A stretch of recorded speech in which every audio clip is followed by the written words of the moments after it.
Today, we're diving into bottom fishing both on rivers with current and on still waters, where everything seems calm, yet the fish are still there. You'll find out why a perfect cast might not bring a single bite, how one small mistake in the rig can ruin the entire setup, and why even sitting in a promising spot doesn't guarantee a catch. Rigging, leader, hook, bait, distance, ground bait, every detail matters.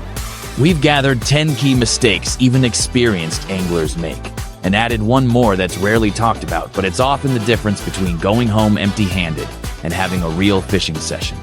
The most valuable thing is not just catching a fish, but understanding why you caught it, and being able to do it again. While you're watching this video, we'll be setting up our bottom rods. They'll stay quiet until one of the mistakes we cover shows itself. Or, the opposite, a properly built rig will bring that confident bite. Get comfortable. This will be useful, honest, and from the heart of a true angler. Because any cast could be the one. Mistake number 1.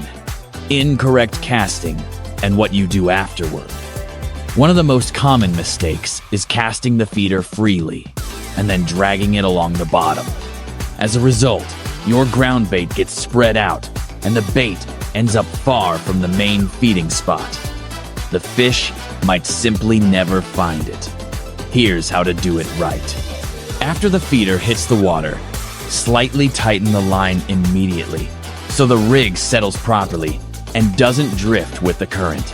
This tight cast helps you keep your feeding spot precise and your bait near the ground bait. If the current is strong and even a feeder weighing 70 or 80 grams gets carried away, switch to a setup with a longer leader. The bait will stay in the trail of the dissolving ground bait. This looks natural, and the fish finds the hook faster.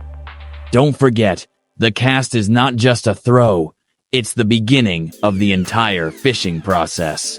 And if you mess it up, you could end up without a single bite even if everything else is perfect. Mistake number 2. Incorrect feeder weight.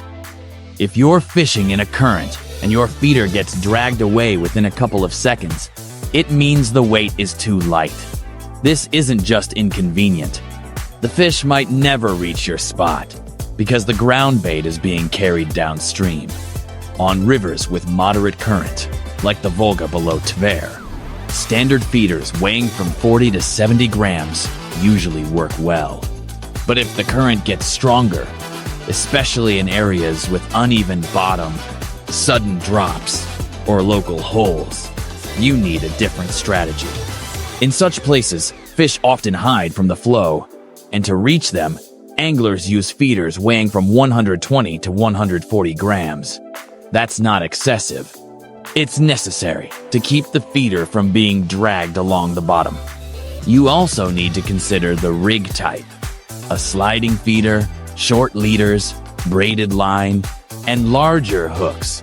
All these elements only work effectively together. And remember, there can be zones on the bottom with almost no current. These are traps. Your feeder will land correctly only if the weight is properly chosen. Mistake number 3. Wrong leader length and material. Many anglers underestimate the importance of a properly selected leader. One of the most common mistakes is using regular monofilament instead of braid. At first glance, mono seems softer and less visible, but in practice, it's less sensitive and transmits bites poorly. A braided leader becomes soft and flexible in the water, making it easier for the fish to suck in the bait, especially in current. It also transfers the signal to the rod tip faster, meaning you'll notice the bite sooner. As for length, balance is key. A short leader, up to 20 centimeters, is better for active fish and strong current when the bait needs to stay close to the feeder. A longer leader, from 50 to 80 centimeters, works better in still water or during weak bites, offering a more natural presentation. The wrong material or leader length can cost you half your bites. And the worst part, You won't even realize they happened. Mistake number 4. Incorrect bait and how you use it. One of the most common mistakes is choosing the wrong type or size of bait. Many anglers, out of habit, use large chunks of pork fat or oversized foam balls, which often results in no bites at all. The fish simply can't suck in such heavy or overly visible bait. The right approach is using small pieces of pork fat that a fish can easily draw in, especially when using a short leader. Foam should also be carefully selected. The hook must stay on the bottom next to the feeder, not float. Oversized foam lifts the hook, and the fish just swims past it. Pork fat with garlic works especially well. Its scent stays in the water even after 30 minutes. You can marinate it in advance and store it conveniently in a small sealed container. For still water or slow current, pearl barley, corn, and maggots work great. But always check how the bait behaves in the water. Does it float or stay near the feeder? The key is to experiment with sizes, scents, and combinations. The real mistake is not trying something new when there are no bites. Mistake number 5. Wrong hook selection. Choosing a hook is not just a matter of habit. Many anglers tend to use hooks that are too large, aiming for big fish. But as a result, there are no bites. Small fish can't swallow the bait, and larger fish often become suspicious. For example, size 4 hooks work well for big bream or carp, especially when paired with foam. But if the water is mostly home to smaller fish, up to 500 grams, such hooks are simply too much. It's also important to remember that hook shape affects the outcome. One angler might use a short, round hook and get bite after bite, while another using the same bait gets nothing. Why? Because each hook behaves differently in the water and has its own hooking angle. You should also consider the bait. The smaller the foam or piece of fat, the more delicate the hook should be. It must be light enough not to lift the bait off the bottom or ruin its natural presentation. Interesting fact, in clear water tests, fish more often chose bait on dark or matte hooks instead of shiny ones. This reduces suspicion, especially for cautious species like big roach or crucian carp. The hook is your only point of contact with the fish. And if it's the wrong one, you might not even notice the bite. The fish will simply ignore it. Mistake number 6. Poorly prepared ground bait. Even the most accurate rig won't work if your bait behaves the wrong way. A common mistake is when the mixture breaks apart in midwater before reaching the bottom. As a result, fish rise to mid-depths or leave the area, while you're waiting for bites where none will happen. Ground bait for bottom fishing should be heavy, sticky, and stable. The base should be millet, boiled in a 1-to-1 ratio with water. It gives the right texture and holds scent well. To increase stickiness, add pig feed or a bit of commercial bait mix. If possible, include crushed roasted sunflower seeds. They add flavor, scent, and oil that attract larger fish. When mixed correctly, ground bait stays in the feeder, doesn't wash out immediately, and forms a stable, aromatic spot on the bottom. That's exactly where your bait should be. Fact: studies show that in murky water with strong current, dense ground bait is up to 3 times more effective than loose mixes. It keeps fish in the feeding zone for up to 30 minutes instead of just 5 or 10. Mistake number 7. Wrong choice of distance. Many anglers try to cast as far as possible, thinking that big fish only stay in the middle of the river. But that's not always true. One common mistake is ignoring the near zone, especially in the evening.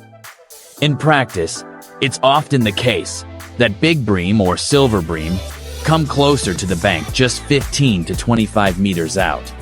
This is especially relevant half an hour before sunset and during the first hour after darkness sets in. At that time, fish feel more secure and move into shallow water to feed. It's also important to observe how your rig behaves after casting. If the leaders are tangling into the feeder or the ground bait doesn't reach the bottom, you're likely casting too far or into a turbulent area where the feeder is being pulled by the current. That's a signal to change your fishing spot or reduce the casting distance. Tip: always test multiple distances, close, medium, and far. Fish aren't robots. Their behavior depends on the time of day, pressure, water temperature, and activity. The real mistake is sticking to one spot and hoping for a miracle. Mistake number 8. Sticking to the same spot despite no bites. One of the most harmful habits in fishing is being stubborn with a single location, even when there hasn't been a bite for hours. Yes, it's possible to build up a spot with ground bait, but if there's simply no fish in that area, no amount of bait will help. Sometimes the reason is changing conditions stronger, current, dropping pressure, fish moving closer to shore, or retreating to deeper water. Yet, anglers keep casting to the same place, hoping for a miracle. The rule is simple. If there's not a single clear bite in 30 to 40 minutes, change something: your distance, depth, or casting angle. Sometimes even shifting 5 to 10 meters to the side can make all the difference. Fishing is about searching, not waiting. And one of the biggest mistakes is fishing your habits, not the fish. Mistake number 9. Underestimating the importance of timing. Many anglers place their rig in the same spot regardless of the time of day, without considering that fish behavior changes throughout the day. That's a big mistake. The same spot may produce great bites in the evening, especially before sunset, but be completely silent in the morning or midday. Why? Because fish choose their feeding times based on light levels, pressure, water temperature, and noise. For example, large bream and crucian carp often move closer to shore during evening twilight when it's quieter and feels safer. During the day, they may stay deeper and completely ignore bait in the near zone. The takeaway is simple. Choose not just the spot, but the right time when the fish are most active. Early morning and evening hours are golden for bottom fishing. A common mistake is arriving at the water during midday and expecting steady bites, especially in summer. Understanding a fish's natural activity cycle is often more important than bait or gear. Mistake number 10. Choosing the wrong rod, reel, and fishing line. Your tackle setup isn't just sticks with reels. It's a system where every part affects the result.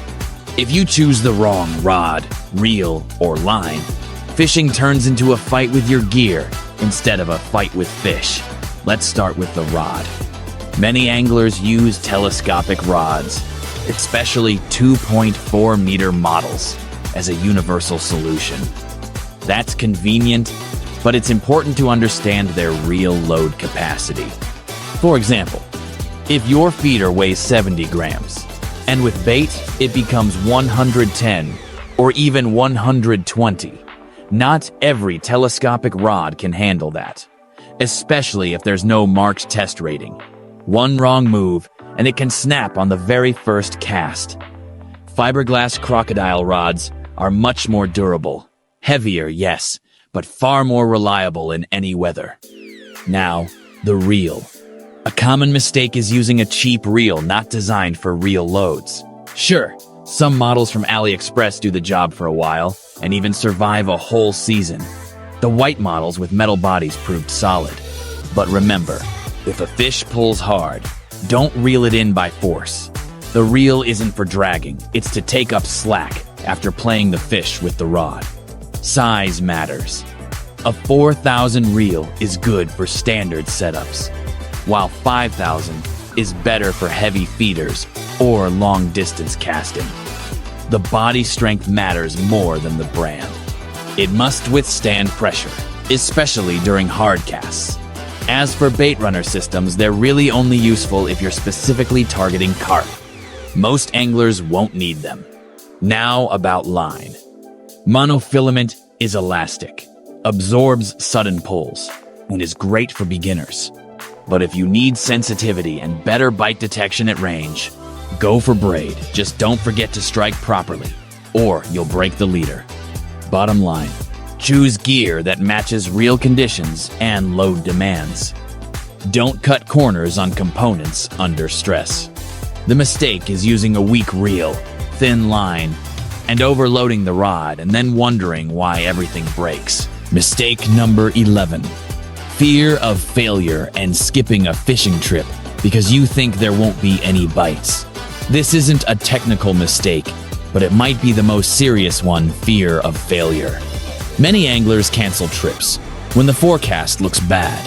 Rain, wind, dropping pressure, an unfamiliar spot, or the worry that nothing will bite. In the end, the trip never happens. But the truth is, the most memorable fishing sessions often happen when you go despite all doubts.